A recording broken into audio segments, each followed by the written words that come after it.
Hello दोस्तों, welcome to my channel civil service mania में स्निग्धा। तो आज हम पढ़ेंगे मुगल आर्किटेक्चर और ये लेक्चर नंबर 29 है हमारा इंडियन आर्किटेक्चर का। नितिन सिंघानिया का बुक हम कवर कर रहे हैं। तो मुगल आर्किटेक्चर के 2 वीडियो होंगे क्योंकि मैं थोड़ा डिस्क्रिप्शन के साथ बहुत ही डिटेल्स में पढ़ाने वाली हूँ कि और एक वीडियो बहुत लेंदी हो जाएगा। इसी वजह से हम आज पढ़ेंगे मुगल आर्किटेक्चर। जो बाबर जब आए मुगल, तभी से मुगल साम्राज्य स्थापित हुआ बाबर के बाद। तो इसके बारे में हम डिटेल्स में पढ़ चुके हैं मेडिवल हिस्ट्री में। तो बाबर से हम आज जो कंप्लीट करेंगे वो होंगे अकबर तक, और जहांगीर से औरंगजेब तक जो भी आर्किटेक्चर रहेगा वो हम नेक्स्ट वीडियो में कवर करेंगे। ठीक है, तो जिनको इस चैप्टर का वीडियो चाहिए तो डिस्क्रिप्शन बॉक्स में लिंक है, जाके सिविल सर्विस मानिया नाम पे वहाँ पे टेलीग्राम चैनल ज्वाइन कर लीजिए और इसका पीडीएफ आप डाउनलोड कर लीजिए एग्जाम के लिए। और जिनको आप लोगों को पता है, जो लोग काफ़ी टाइम से मुझे फॉलो कर रहे हैं, एग्रीकल्चरल ऑप्शनल पेपर की भी मैं यहाँ पे पढ़ाती हूँ और सिलेबस कंप्लीट कर रही हूँ। तो जिनको एग्रीकल्चर ऑप्शनल का भी पीडीएफ चाहिए या फिर वीडियो चाहिए, तो और एक आंसर राइटिंग प्रैक्टिस करनी है उनको भी, तो एग्रीकल्चर ऑप्शनल नाम का एक वीडियो डिस्क्रिप्शन बॉक्स में लिंक है टेलीग्राम चैनल की, वहाँ पे जाइए और डेली आंसर राइटिंग प्रैक्टिस में आप वहाँ पे पार्टिसिपेट कीजिए। तो देर नहीं करते, चलिए शुरू करते हैं। तो मुगल आज पैट्रन्स ऑफ आर्ट। तो कैसे मुगल साम्राज्य को देखा जाता है? मुगल्स एक great patrons of art and architecture के हिसाब से जाने जाते हैं। उनके वक्त पे architecture regained its place of importance. तो धीरे धीरे आर्किटेक्चर बहुत ही पिक स्टेज पर पहुंचा मुगल के टाइम पे, क्योंकि वहाँ पे न्यू बिल्डिंग्स बिल्ड हो रहे थे with great vision and artistic inspiration के साथ। बहुत सारे आर्टिस्टिक फिगर्स इंक्लूड कर किए गए थे हमारे मुगल के पीरियड पे हमारे इंडियन आर्किटेक्चर में। तो ये एक सिंथेसिस पीरियड था जहाँ पे बहुत trabeated and arcuate style of architecture का यहाँ पे सिंथेसिस हुआ था, मतलब फ्यूजन करके वो इस दोनों आर्किटेक्चर को मिला के, इसके बारे में हमने पिछले वीडियो में पढ़ा हुआ था। तो डिटेल्स में इसके ऊपर नहीं जाएंगे, ट्रिब्यूट क्या स्टाइल है, आर्कुएट स्टाइल क्या है। तो इस दोनों को मिलाकर वो एक नई तरह की आर्किटेक्चर डेवलप कर रहे थे, तो जिसको एक एक करके हम आगे देखेंगे। ठीक है, तो पहले डिस्कस कर लेते हैं मुगल आर्किटेक्चर की फीचर्स क्या है। पहला तो है आर्किटेक्चरल फ्यूजन है, जैसे कि हमने पढ़ा हिंदू, पर्शियन, इस्लामिक इन्फ्लुएंस से ये एक कंबाइनली बना था मुगल आर्किटेक्चर। हिंदू हमारे इंडिया में ऑलरेडी जो आर्किटेक्चर था बहुत डेवलप्ड था। उसके बाद जो मुगल साम्राज्य वो इस्लाम धर्म से थे, तो इसी वजह से इस्लाम धर्म, और वो आए थे अरबिक कंट्री से, तो इसी वजह से पर्शियन स्टाइल। तो ये सारे को मिलाकर वो एक अलग तरह की कंबाइंड आर्किटेक्चर बना रहे थे। और इससे सबसे जो बड़ी खासियत थी वो थी लार्ज बल्बस ओनियन डोम्स। तो आप देख सकते हो जितने सारे मुगल के हम आगे देखेंगे, जितने सारे आर्किटेक्चर बना है मैक्सिमम उनमें बल्बस ओनियन डोम्स, इस तरह की कुछ डोम्स वगैरह आपको देखने को मिलेगा, जो कि मैक्सिमम इसी कैटेगरी का है। और frequently flanked by ours 4 smaller domes are a typical feature of many structures. तो उसके साथ छोटे छोटे 4 स्मॉलर डोम्स भी इसके साथ आपको देखने को मिलेगा। तो ये उनका सबसे खासियत है। तो सेकेंड चीज़ है, वो वाइट मार्बल को काफ़ी ज़्यादा यूज कर रहे थे, as well as red sandstone. लगभग जहांगीर के वक्त तक रेड सैंडस्टोन बहुत ही फेमस थी। और पैचिन करी ऑर्नामेंटल वर्क, ये एक टाइप के ऑर्नामेंटल वर्क के आगे देखेंगे। जाली लाटिस्ट स्क्रीन भी एक बहुत यूज होती थी उनके काम में, are example of execute ornamentation workship. ठीक है, वर्कमैनशिप। गार्डन डिजाइन आपको देखने को मिलेगा on all 4 sides magnificent buildings are encircled by gardens. मतलब चारबाग टाइप ऑफ गार्डन, बीच में एक ऐसा होता था, उसका 4 तरफ से डिवाइड किया जाता था उनका कोर्टयार्ड को। तो उसी पैटर्न पे चारबाग गार्डन इसको बोलते हैं। और mosques with huge courtyards very popular. तो जो मस्क्यू बनाया जाता था उसके सामने बड़े बड़े कोर्टयार्ड्स वगैरह होते थे, ये भी काफ़ी पॉपुलर होते थे।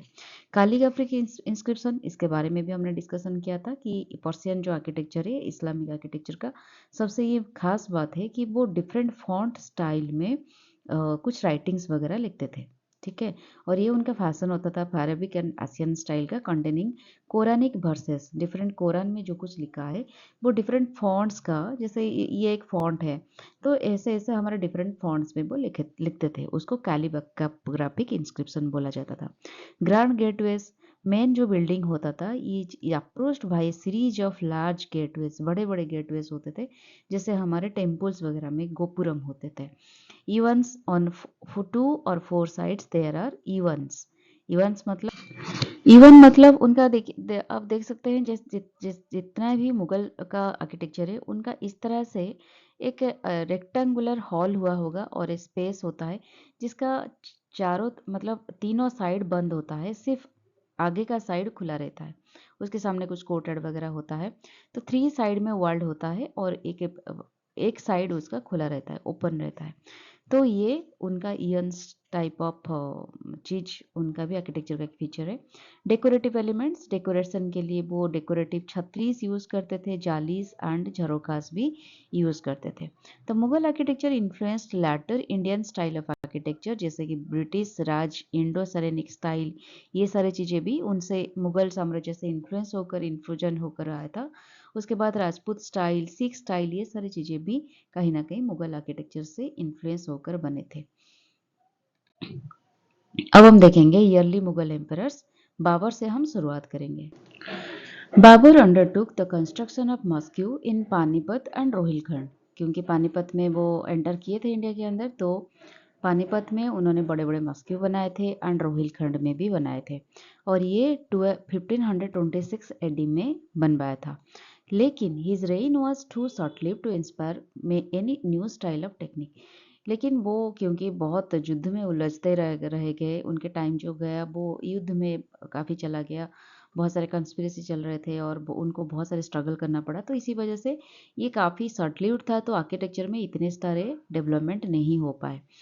तो लेकिन उनके टाइम पे जो सबसे ज़्यादा डेवलपमेंट हुआ था वो हुआ था काबुली बाग मस्क्यू, जो इस तरह की पिक्चर मैंने यहाँ पे डाला हुआ है, देख सकते हैं। और ये कंस्ट्रक्टेड हुआ था 1527 में इन पानीपत में, जो कि अभी प्रेजेंट है हरियाणा में प्रेजेंट है, to mark his victory over Sultan Ibrahim Lodi. तो इब्राहिम लोदी को युद्ध में हराने के लिए उनको इन्वाइट किया गया था, तो उनके जो जितने सारे मंत्रियाँ थे, नोबल्स थे, जो प्लीज नहीं थे इब्राहिम लोदी के ऊपर, तो वो बाबर को बुलाए उनको युद्ध में हराने के लिए। तो उनके लिए, बाबर के लिए एक अपॉर्चुनिटी था, क्योंकि वो भी स्ट्रगल कर रहे थे अपने एक एरिया में अपने राज करने के लिए, या फिर जो भी स्ट्रगल कर रहे थे सर्वाइवल के लिए, तो उनको एक अपॉर्चुनिटी मिल गई। तो यहाँ पे आकर पानीपत में वो इब्राहिम लोदी को हराते हैं at the battle of Panipat 1526 में। तो उसके बाद 27 में वो काबुली बाग मस्क्यू बनाते हैं इस विक्ट्री को मेमोराइज करने के लिए। और उसके बाद वो एक बागी बाबर इन काबुल में, जो 1504 में एक बनवाए थे, बहुत बड़े सा गार्डन वो हो सकता है ये। After is conquest of Kabul, जब उन्होंने काबुल को कन्क्वेस्ट किया इन 1504 में, तब वो इस तरह के एक गार्डन वहाँ पे बनाए थे, और इसको माना जाता है one of the earliest surviving Mughal gardens in the world. देख सकते हैं यहाँ पे मैंने इसका पिक्चर दिया हुआ है। इस तरह की गार्डन है, ये सबसे बड़ा गार्डन है वर्ल्ड का, ठीक है। नेक्स्ट हम पढ़ेंगे हुमायूं। बाबर के बाद उनके बेटे आते हैं हुमायूं, जो कि राजगद्दी संभालते हैं, मुगल एम्पायर को आगे बढ़ाते हैं। तो Humayun empire marked with constant power struggle against Sher Shah Suri. तो उनके पीरियड में शेरशाह सूरी, जो कि अफगान एक सरदार थे, उन्होंने वेस्ट बंगाल एरिया में वो इस तरह के, हमने पढ़ा था ना सिरसुर के बारे में, बहुत ही डिटेल्स में मैंने पढ़ाया है मिडिवल हिस्ट्री में। जिन्होंने नहीं देखा है जाकर प्लेलिस्ट में मिडिवल हिस्ट्री सर्च कर लीजिए, या फिर Sher Shah Suri by civil service Manya आप अगर सर्च करोगे तो आपको मिल जाएगी। बहुत ही डिटेल्स में मैंने पढ़ा है यहाँ पे। तो हुमायूं के टाइम पे उन्होंने काफ़ी स्ट्रगल किया शेरशाह सूरी को हराने के लिए, क्योंकि तभी वे बहुत पावरफुल हो गए थे, उनको हराना बहुत मुश्किल हो रहा था, बहुत परेशानियां खड़ा कर रहे थे। सो आर्किटेक्चर एंड आर्ट में उन्होंने काफ़ी हद तक फोकस नहीं कर पाए, तो इसी वजह से, लेकिन let the foundation of A city, उनके नेतृत्व में एक दिन्नपन्ना के नाम पे एक सिटी का फाउंडेशन हुआ था, लेकिन वो उनको फिनिश नहीं कर पाए। और Persian style became prominent in the architecture of this period. वो जो भी पीरियड में जो भी आर्किटेक्चर बनाए छोटे बहुत, तो वो पर्शियन स्टाइल वहाँ पे फूट फूट कर दिख रही थी। तो उनके टाइम पे एक हुमायूं टम्ब बना, टम्ब, ठीक है, ये हुमायूं टम्ब है, देख सकते हैं, बहुत ही सुंदर टम्ब है, जो कि उनका बेगम, जिनका नाम था हमीदा बानो, उनके द्वारा बनाया गया था 1558 में। हुमायूं के डेथ के बाद, और इसको यूनेस्को डिक्लेयर किया है termed as the world heritage site in 1993 में। ठीक है, नेक्स्ट हम मुगल टाइम पीरियड में शेरशाह सूरी, क्योंकि कुछ वक्त के बाद हुमायूं के डेथ के बाद शेरशाह सूरी का राज हुआ था, तो शेरशाह सूरी को हराने के बाद ही कुछ वक्त के बाद 4 साल 5 साल के बाद उनके बेटे आए थे। तो शेरशाह सूरी के बारे में थोड़ा पढ़ लेते हैं, क्योंकि मुगल टाइम पीरियड में ये भी एक बहुत इम्पोर्टेंट किस्सा है, इम्पोर्टेंट पर्सनालिटी है। तो उनके टाइम पीरियड में हो सकता है वो बहुत कम वक्त के लिए राजगद्दी संभाले या फिर राज कर रहे थे, लेकिन वो फ्यू मोनूमेंट्स भी उस टाइम पे बनवाए थे।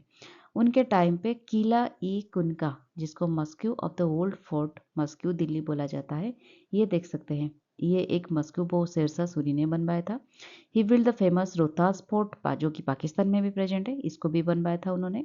ठीक है, एंड द शेरशाह सूरी मस्जिद इन पटना, जो कि अफगानिस्तान में है। तो ये सारी चीज़ें ये देख सकते हैं आप। ठीक है, अफगानिस्तान में प्रेजेंट है। ये सारे चीज़ें वो शेरशाह सूरी ने बनवाए थे। तभी देखिए, पाकिस्तान तो इंडिया के अंदर था, अफगानिस्तान का भी कुछ पार्ट इंडिया के हिस्से में था, क्योंकि तभी बहुत सारे जगह भी अख्तियार करके रखे हुए थे। तो इसी वजह से हम इसको अलग कंट्री नहीं बोल सकते मिडेवल हिस्ट्री के पॉइंट ऑफ व्यू से। ठीक है, his period is a transition from Lodhi style to Mughal style of architecture. तो इनके टाइम पीरियड में तो थोड़ा ट्रांजिशन हुआ था लोधी स्टाइल ऑफ आर्किटेक्चर और मुगल स्टाइल ऑफ आर्किटेक्चर के बीच, एक ट्रांजिशन पीरियड से वो गुजर रहे थे। मैंने मतलब हमारा जो आर्किटेक्चर है वो उस ट्रांजिशन फेज से गुजर रहा था। तो उन्होंने भी एक रिकंस्ट्रक्शन करवाया था, और जो old Mauryan route and renamed it ए सड़क ई अजम। आपने अगर पढ़ा होगा, याद हुए आपको, तो शेरशाह सूरी के टाइम पे उन्होंने ग्रैंड ट्रंक रोड की रिकंस्ट्रक्शन करवाई थी। और उसके उनके टाइम पे वो जो ट्रैवलिंग वगैरह लोग करते थे ट्रेडिंग के लिए, अब उसको वो अच्छे खासे नज़र दे रहे थे, फोकस उसके ऊपर दे रहे थे। और किस तरह से लोग अच्छे से ट्रेडिंग कर पाए, बहुत सारी चीज़ें सुविधा से हो पाए, उसके ऊपर काफ़ी सारा चीज़ें उन्होंने किया था। सरीस वगैरह बनवाए थे बीच बीच रास्ते में, तो ये सारी चीज़ें भी वो बनवाए थे। उन्होंने एडिक्वेट प्रेजेंस ऑफ सरीस बनवाया था, एंड ट्रीज बनवाया था ट्रैवलर्स के लिए, ताकि जो रास्ते में वो क्योंकि तभी इतने सारे हमारा एरोप्लेन नहीं होता था, ट्रांसपोर्ट फैसिलिटीज़ नहीं होती थी, ट्रेन नहीं होती थी, बस नहीं होती थी। तो जो भी होता था मतलब जो कार्ट वगैरह होती थी वही होती थी, या फिर चल के लोग जाना आना करते थे। तो इसी वजह से ट्रीज एंड सरीज वगैरह बनते थे। तो Sher Shah Suri's tomb was built at his birthplace, जिसका नाम है सरसम, जहाँ पे वो बर्न हुए थे, उसी जगह पे वो एक शेरशाह सूरी टॉम ने भी बनवाया था।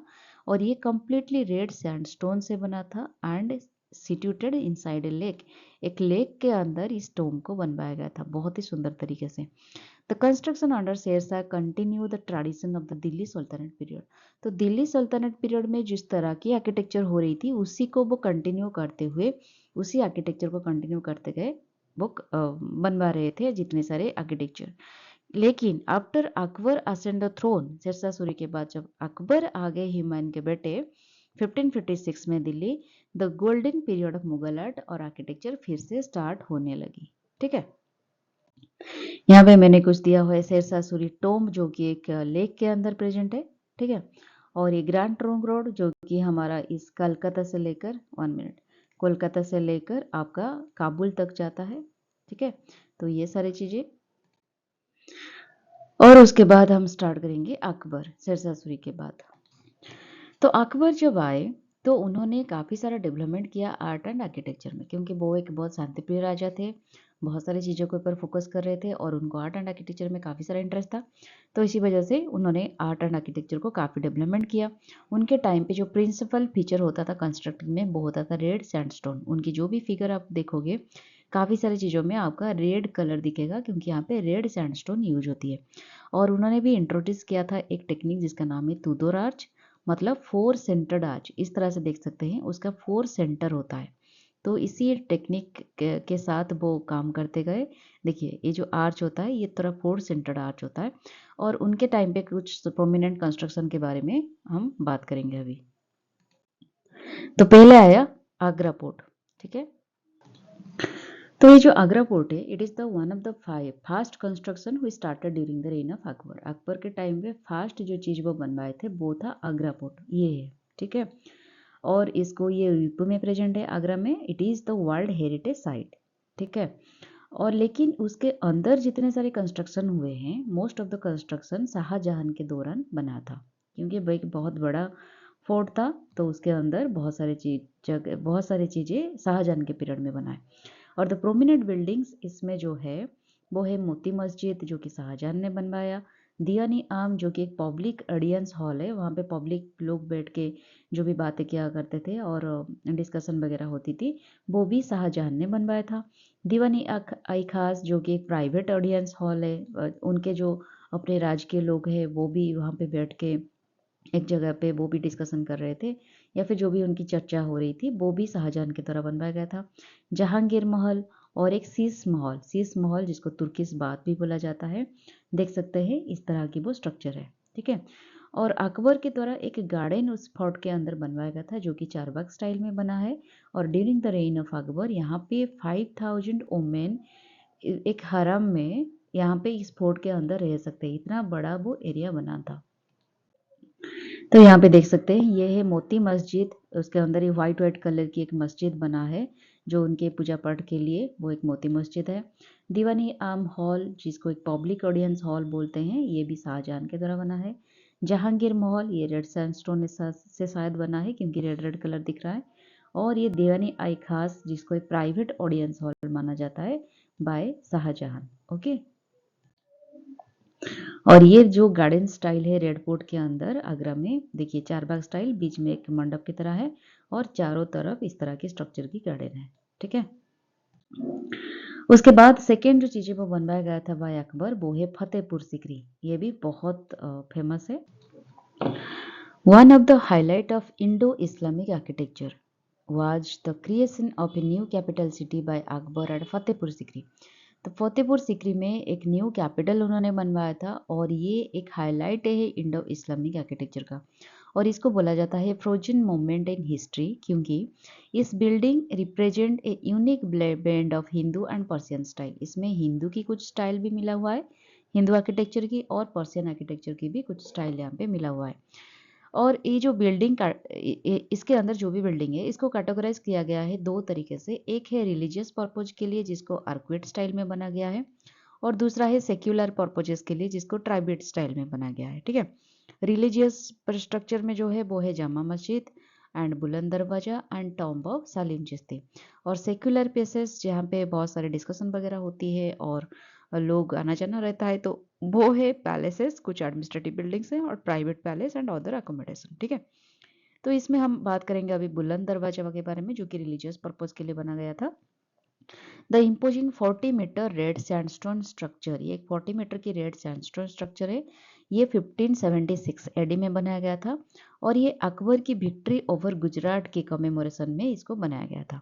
It is the highest gateway of the world. ये जो गेटवे है फतेहपुर सिकरी बुलंद दरवाजा, देख सकते हैं, ये सबसे highest gateway of the world. ठीक है। सेकेंड है सालिम चिश्ती स्टोम, उसके बारे में हम नेक्स्ट स्लाइड में देखेंगे। इसको 1581 एडी में बनवाया गया था। ये एक ब्यूटीफुल जाली वर्क की काम है, और व्हाइट मार्बल में इसको बनाया गया था। ठीक है। It has arabesque pattern with inscription of Quranic verses on the walls. इसके वॉल में बहुत सारे कुरानिक, जो हमारे जैसे वेद के श्लोक होते हैं, उन उस तरह से कुरान में जिस तरह की वर्सेस हैं, जो भी उनके टीचिंग्स है, वो सबको इंस्क्रिप्शन के बदौलत वहाँ पे पैटर्न में दिखा गया है। It is an imperial complex which also has बुलंद दरवाजा एंड जामा मस्जिद। इसके अंदर भी, इस टॉम के अंदर भी आपको बुलंद दरवाजा देखने को मिलेगा एंड जामा मस्जिद भी देखने को मिलेगा। और इसको डेकोरेट किया गया था, मतलब अकबर के बाद भी जहांगीर के द्वारा इसको 1606 एडी में भी डेकोरेट किया गया था। ठीक है। 1 मिनट। हाँ, देख सकते हैं ये है जो है बुलंद दरवाजा, इसको बोलते हैं बुलंद दरवाजा। ओके, फतेहपुर सिकरी का है। और सालिम चिश्ती टॉम्ब, ये है टॉम्ब, जो सालिम चिश्ती टॉम्ब हम पढ़ रहे थे, वो है। ठीक है।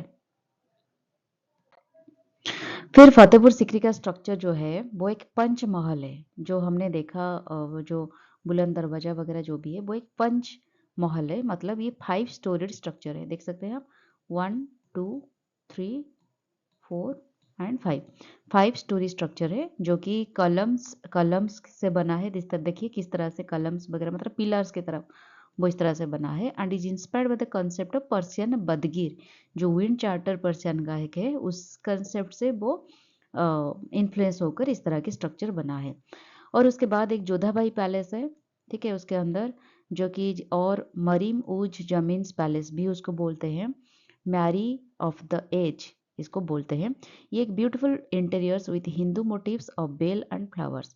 उसके अंदर बेल मतलब हमारे जो बेल होते हैं, घंटा होता है जो मंदिर में हम बजाते हैं, उस तरह की बेल मोटिव्स भी है और कुछ फ्लावर फिगर्स भी आपको देखने को मिलेगा। और इसको जोधाबाई पैलेस भी बोलते हैं, ठीक है। इबादत खान एक होता है, Akbar use to meet the leaders of different religions here to have discussion. जो इबादत खाना होता है वहाँ पे अकबर अपने जितने सारे रिलीजियस गुरु होते हैं उनको बुला के वहाँ पे थोड़े बहुत डिस्कशन वगैरह करते हैं। तो और एक पचीसी कोर्ट होता है जहाँ पे अकबर अपने फ्री टाइम में चेस प्ले करते हैं, ठीक है। हिरन मीनार नेक्स्ट स्लाइड में देखेंगे, ये बनाया गया था अकबर की in the memory of Akbar's favourite elephant. उनके एक एलिफेंट था जिसका नाम है हिरन, उनके नाम पे मीनार बनाया गया था named Hiran. It also served as lighthouse, traveller के लिए एक लाइट हाउस की तरह काम करता है। It is uniquely designed and it's exterior wall contains talks like spikes, देखेंगे हम नेक्स्ट स्लाइड में। और अकबर के टाइम पे वो भी एक टेम्पल बनवाए थे जिनका नाम है गोविंद देव, जो कि वृंदावन में प्रेजेंट है, वो भी अकबर के द्वारा बनाया गया था।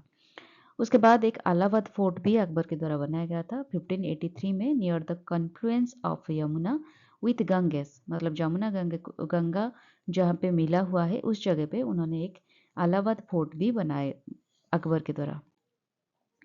ये देख सकते हैं एलिफेंट टास्क के हिसाब से एक बना है जिसको बोला जाता है हिरन मीनार, ठीक है, फतेहपुर सिकरी में प्रेजेंट है।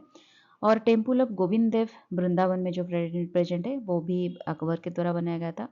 और ये है अलाहाबाद फोर्ट जो कि गंगा एंड यमुना कॉन्फ्रेंस में आपको देखने को मिलेगा, ठीक है। तो ये रहा हमारा अकबर तक हमने इंडियन आर्किटेक्चर को, मुगल आर्किटेक्चर के बारे में पढ़ा। अब जहांगीर से औरंगजेब तक वो एक अलग वीडियो में मैं लाऊंगी। तो तब तक के लिए stay tuned with my channel. कैसा लगा वीडियो मुझे जरूर कमेंट बॉक्स में बताना और आपके नीडी फ्रेंड के साथ आप जरूर शेयर करना, ठीक है। तो अगले वीडियो पे मिलते हैं, तब तक के लिए tata bye bye, take care.